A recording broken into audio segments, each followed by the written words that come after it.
గాయాలతో సింగపూర్ ఆసుపత్రిలో చికిత్స పొందుతోన్న తన కుమారుడు మార్క్ శంకర్ను గుండెలత్తుకున్నారు AP deputy CM Pawan Kalyan.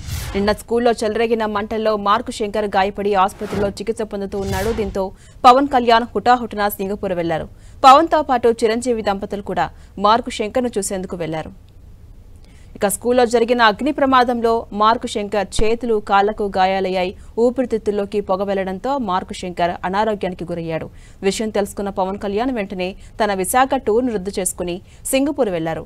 Mark శంకర్ను bronchoscopy జరుగుతుందని పవన్ కళ్యాణ్ తెలిపారు. పెద్ద కొడుకు అకీరా బర్త్డే రోజే చిన్న కుమారుడు మార్క్ శంకర్కు ప్రమాదం జరగడం దురదృష్టకరమన్నారు పవన్ కళ్యాణ్.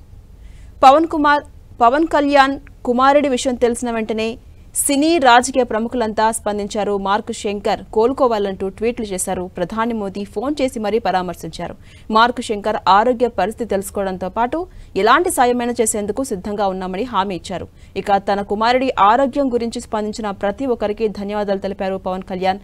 చిన్న ప్రమాదం అనుకున్నానని ప్రమాద తీవ్రత ఊహించలేదన్నారు.